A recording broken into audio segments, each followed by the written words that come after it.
La méthode des déplacements. On a déjà vu en résistance des matériaux qu'il existait une relation linéaire entre les efforts qu'on imposait à une structure et ses déplacements. L'approche traditionnelle, l'approche 1 ici, consiste à considérer que les déplacements sont la conséquence des efforts qu'on impose à une autre structure. En conséquence, on va d'abord calculer les efforts qu'on impose à la structure, d'abord calculer les efforts au niveau des liaisons, et ensuite on va calculer les déplacements. Une autre approche qui sera adoptée avec la méthode des déplacements consiste à considérer que les efforts sont la conséquence des déplacements qu'on a imposés à la structure. Autrement dit, les inconnus, ce seront les déplacements. Et une fois qu'on connaît les déplacements, et en particulier les déplacements des nœuds de la structure, c'est-à-dire des extrémités des poutres, on pourra en déduire les efforts qui agissent dessus. La méthode des déplacements permet de résoudre des problèmes hyperstatiques. Elle est particulièrement efficace lorsque le degré d'hyperstatisme est élevé. En effet, dans ces cas-là, cela signifie qu'il y a en général un nombre très surabondant de liaisons. Autrement dit, il y a un nombre très important de nœuds pour lesquels les déplacements ou les rotations sont bloqués. Or, comme les inconnus avec la méthode des déplacements sont les déplacements des nœuds, moins il y a de déplacements possibles, moins il y a d'inconnus. Dès à présent, il faut faire attention à deux repères qui seront utilisés tout au long de cet exposé. Premièrement, le repère global, qui est toujours le même, quelle que soit la structure et quelle que soit l'orientation des poutres.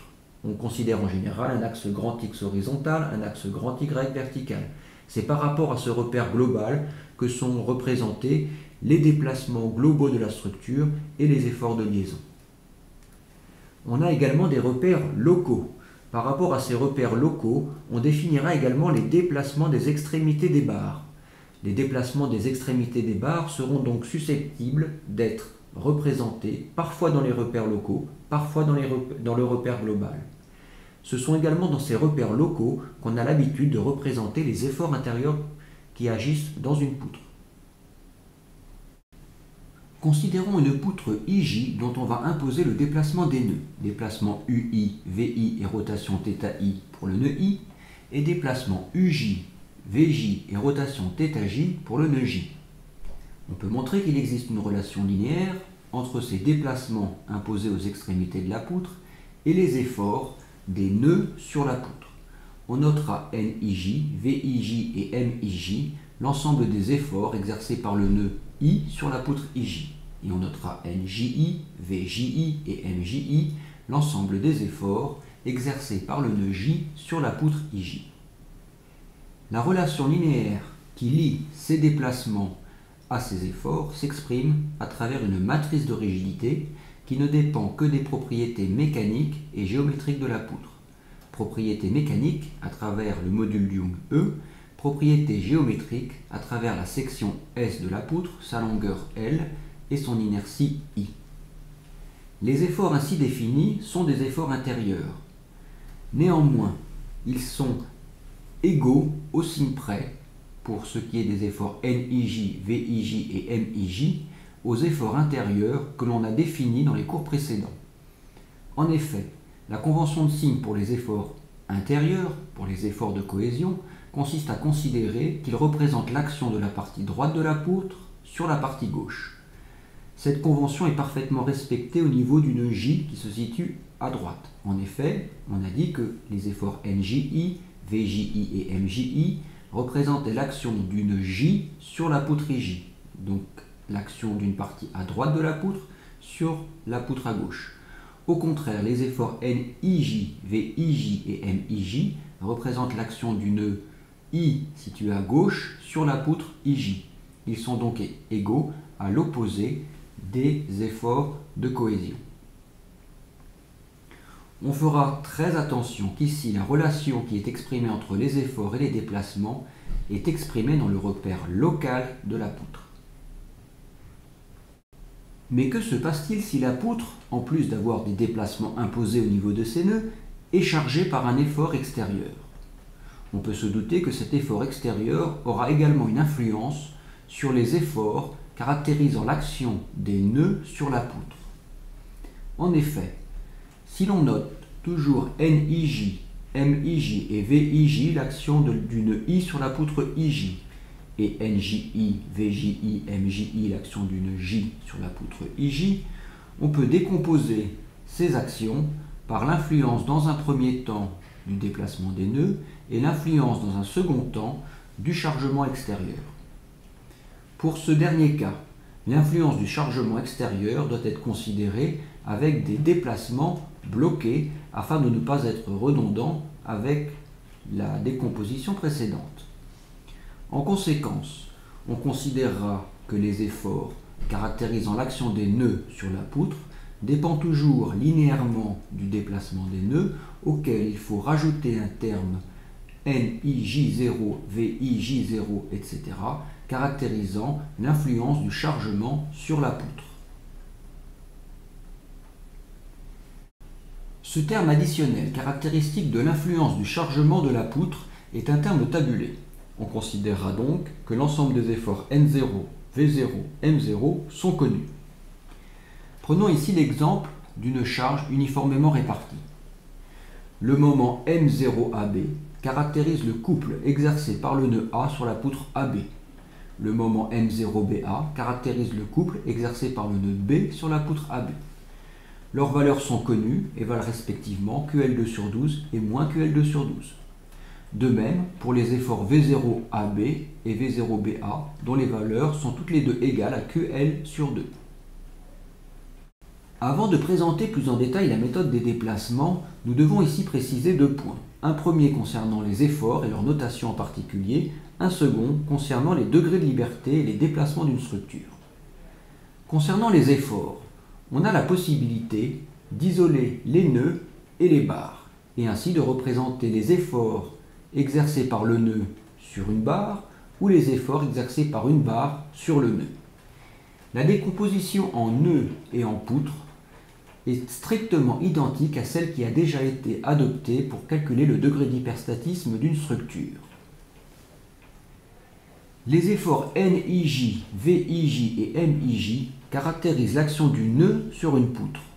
En conséquence, si l'on isole un nœud, on fera apparaître les efforts -NAB, -VAB, -MAB ici, qui sont l'opposé des efforts NAB, VAB, MAB que l'on représente si on isole une poutre. De même, si on s'intéresse ici au nœud B, on représentera les efforts NBA, VBA, MBA comme étant l'action du nœud B sur la poutre AB et les efforts -NBA, -VBA, -MBA comme étant l'action de la barre sur le nœud B. Appliqué à une structure plus complexe, ceci permet d'insister sur le fait que les efforts NIJ, VIJ, MIJ sont toujours définis par rapport aux repères locaux associés à chaque poutre. Au contraire, les efforts extérieurs, caractérisant l'action des liaisons sur la structure, sont en général définis par rapport au repère global. Prenons l'exemple de la structure. Isolons le nœud A. On fera apparaître les efforts XA, YA, MA, caractéristiques des actions des efforts de liaison. Et on fera apparaître les efforts -NAB, -VAB, -MAB, caractéristiques de l'action de la poutre AB sur le nœud A. Le signe moins signifie que l'on a isolé le nœud et non la poutre. Si on isole la poutre AB, on fera apparaître des efforts positifs NAB, MAB, VAB pour l'action du nœud A sur la poutre AB et des efforts NBA, VBA, MBA pour l'action du nœud B sur la poutre AB. Évidemment, on retrouve la continuité des efforts entre le nœud A et la poutre AB. Si on isole le nœud B, la continuité des efforts impose que l'action de la poutre sur le nœud B corresponde à des efforts -NBA, -VBA et -MBA. L'action de la poutre BC sur le nœud B est caractérisée par les actions -NBC, -VBC, -MBC. On peut ainsi progresser sur toute la longueur de la structure. Et donc on insiste ici sur le fait que les efforts NIJ, VIJ, MIJ sont toujours définis avec un signe positif lorsqu'on isole une poutre et toujours définis avec un signe négatif lorsqu'on isole un nœud. Parlons maintenant des degrés de liberté. Les degrés de liberté caractérisent l'ensemble des déplacements et rotations possibles des nœuds d'une structure. Les degrés de liberté sont dans un premier temps exprimés dans le repère global de la structure. On note alors grand UI, grand VI et θi, ces déplacements et rotations par rapport au repère global. Il faut ici prendre garde, car chaque nœud peut également avoir un déplacement exprimé dans le repère local des poutres qui lui sont liées. Dans ce cas, on utilise des notations en minuscules, petit ui, petit vi. Seul θi ne change pas, qu'il soit exprimé dans le repère local ou dans le repère global. Prenons maintenant l'exemple de la poutre AB. Intéressons-nous d'abord au nœud A. Au niveau du nœud A, l'extrémité de la poutre ne peut subir de déplacement vertical. VA est donc nul. En revanche, le nœud A est susceptible d'avoir un déplacement horizontal. UA est donc susceptible d'être différent de 0. Ceci correspond à 1 degré de liberté. De même, la rotation en A est susceptible d'être différente de 0. Ceci correspond à un deuxième degré de liberté. Au nœud B, le déplacement horizontal et vertical du nœud est bloqué. Seule la rotation θB est possible. En conséquence, cette structure a 3 degrés de liberté, grand UA, θA et θB. Ces 3 degrés de liberté sont néanmoins théoriques. On va voir que les deux seuls degrés de liberté sont en réalité θA et θB. Le calcul des degrés de liberté d'une structure peut être simplifié en considérant l'hypothèse que les poutres ont une longueur constante. Cela signifie qu'exprimés dans le repère local des poutres, les déplacements UI et UJ sont toujours identiques. Cette hypothèse conduira à ne pas pouvoir calculer les efforts normaux à partir de la matrice de rigidité. En effet, si vous remplacez dans l'expression de la matrice de rigidité les valeurs de UI et UJ par une même valeur, vous trouverez invariablement que l'effort normal est nul, ce qui n'est généralement pas le cas dans une structure. Pour calculer les degrés de liberté d'une structure, on considérera donc a priori que chaque nœud a potentiellement 3 degrés de liberté, 2 en déplacement, 1 en rotation. Ces degrés de liberté doivent ensuite être modulés selon les conditions limites, c'est-à-dire les liaisons, et selon l'hypothèse que les poutres ont une longueur constante. On gardera en mémoire que chaque degré de liberté doit être appréhendé comme une inconnue cinématique. L'objectif de la méthode des déplacements est de calculer ces inconnus. À partir de ces inconnus, il sera alors possible de calculer les efforts dans la structure.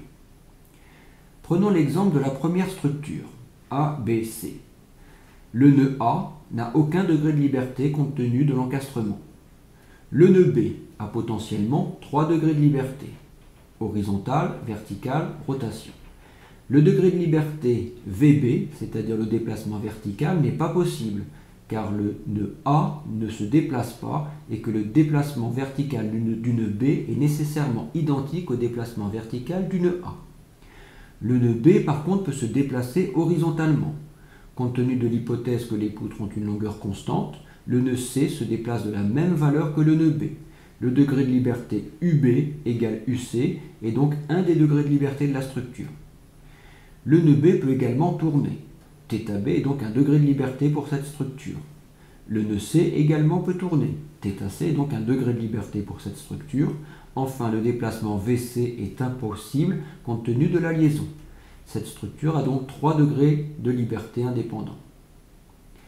Pour la structure suivante, on retrouvera les mêmes degrés de liberté auxquels il faudra rajouter le degré de liberté VD correspondant au déplacement vertical du nœud D et le degré de liberté θD correspondant à la rotation du nœud D.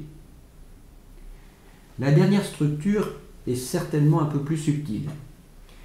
Ces degrés de liberté sont au nombre de 4. Si on regarde les appuis A et D, on note tout de suite qu'il n'y a aucun degré de liberté au niveau des nœuds A et des nœuds D. Si on s'intéresse au nœud C, on notera qu'il n'y a aucun degré de liberté vertical. Le déplacement du nœud C est nul compte tenu du déplacement nul du nœud D. Le même raisonnement est valable pour le nœud B. Le nœud C peut se déplacer horizontalement. Le nœud B aura nécessairement le même déplacement. Le déplacement horizontal UB égale UC est donc un des degrés de liberté de la structure. Le nœud C peut également tourner. Ceci correspond donc à un deuxième degré de liberté. Enfin, le nœud B est un nœud un peu particulier. Il s'agit d'une rotule interne. En conséquence, l'extrémité de la poutre BC au point B et l'extrémité de la poutre AB au point B peuvent tourner avec des valeurs différentes. Il s'agit donc de définir ici deux rotations possibles. θB1 qui pourrait correspondre à la rotation du nœud B du côté de la poutre BC et la rotation θB2 qui pourrait correspondre à la rotation du nœud B du côté de la poutre BA. Nous pouvons maintenant aborder la question de la résolution d'un problème par la méthode des déplacements. Considérons une structure quelconque pour laquelle nous avons défini le nombre de degrés de liberté. Il s'agit ici de bien comprendre que chaque degré de liberté correspond à une inconnue cinématique. N degrés de liberté égale n inconnues, il faut donc trouver n équations indépendantes pour calculer l'ensemble des déplacements des nœuds de la structure. Une équation par degré de liberté. Lorsqu'on a un degré de liberté en rotation, on obtiendra une équation intéressante et indépendante des autres équations que l'on pourra écrire par ailleurs en écrivant l'équilibre statique du nœud. Prenons ici l'exemple d'un nœud B connecté d'une part à droite à la poutre BC, d'une part en bas à la poutre AB. Si j'isole le nœud, je peux représenter l'ensemble des efforts exercés par les poutres sur le nœud. Seul ici nous intéresse l'équilibre du nœud par rapport au moment. Si j'écris cet équilibre, j'obtiens immédiatement la relation MBA plus MBC égale 0.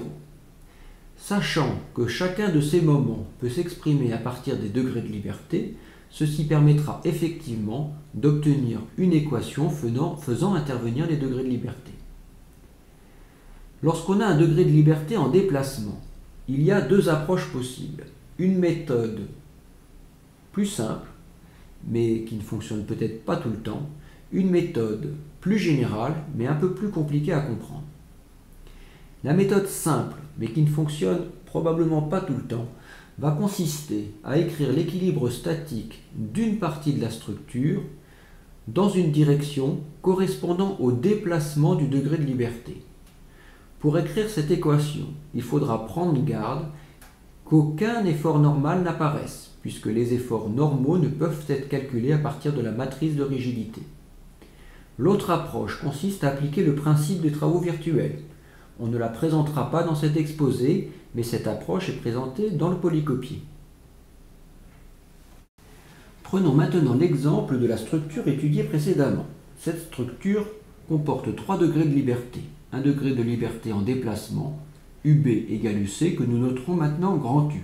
2 degrés de liberté en rotation, θB et θC. Pour obtenir les 3 équations nécessaires à la résolution, nous allons dans un premier temps isoler le nœud B. Ce nœud B est en équilibre sous l'influence des différents efforts des poutres sur le nœud. Seul l'équilibre du nœud en rotation nous intéresse ici. On écrira donc MBA plus MBC égale 0. Il s'agit maintenant de remplacer MBA et MBC par leur expression en fonction des degrés de liberté. Pour obtenir cette expression, on utilise la matrice de rigidité montrée en début d'exposé. On obtient alors la relation suivante. Néanmoins, il y a ici une petite difficulté. En effet, les degrés de liberté sont exprimés dans le repère global, alors que la matrice de rigidité utilise des déplacements exprimés dans les repères locaux. Autrement dit, pour exprimer MBA en fonction des degrés de liberté, il faut, dans un premier temps, exprimer ces degrés de liberté dans le repère global, dans le repère local. Le déplacement UB, par exemple, est défini positivement selon l'axe grand X du repère global. Lorsqu'on isole la poutre AB et qu'on va exprimer le moment MBA, on aura besoin d'utiliser les déplacements du nœud B dans le repère local.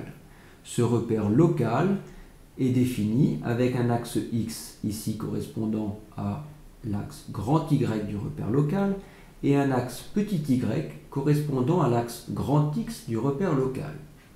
En conséquence, le déplacement d'une B exprimée dans le repère local de la poutre AB a un déplacement petit vb qui est égal à l'inverse du déplacement grand U.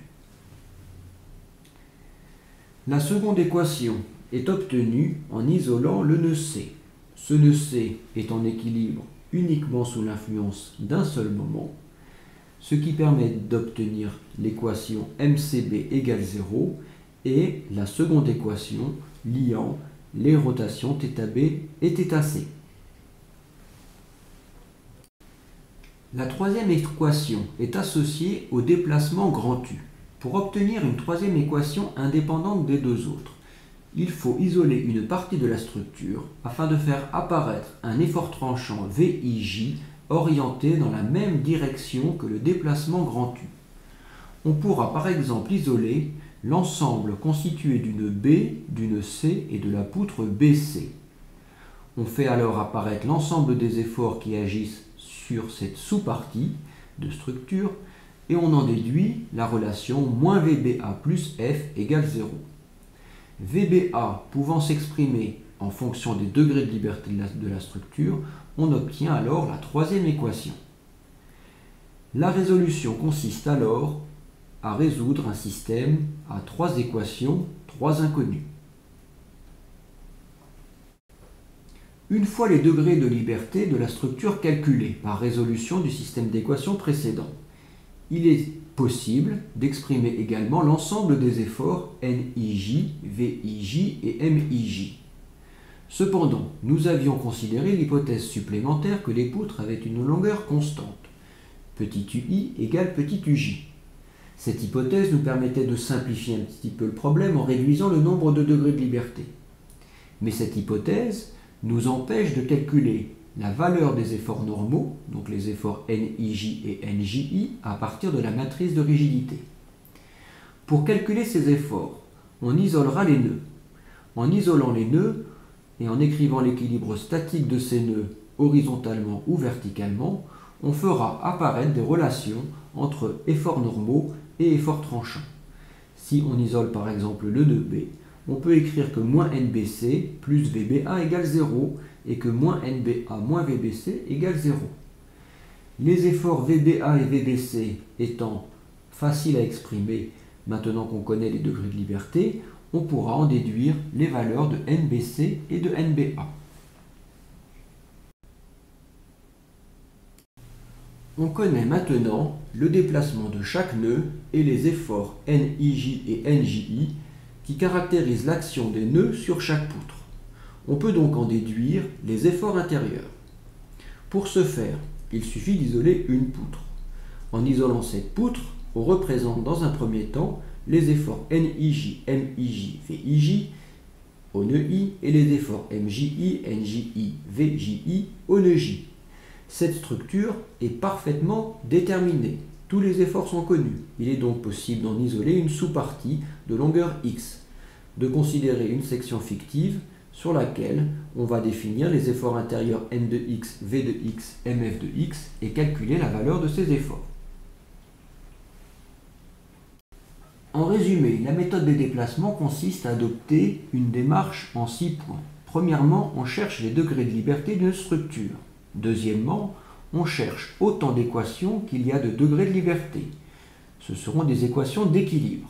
Troisièmement, on exprime ces équations d'équilibre en fonction des degrés de liberté.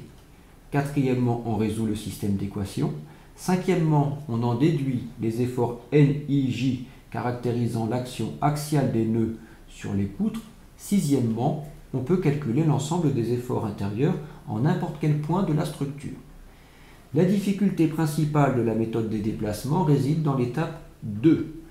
Dans cette étape, il est fréquent de trouver effectivement un nombre d'équations d'équilibre identique au nombre de degrés de liberté, mais d'avoir des équations d'équilibre qui ne sont pas indépendantes. En conséquence, en l'absence d'erreur de calcul, on obtient invariablement 0 égale 0.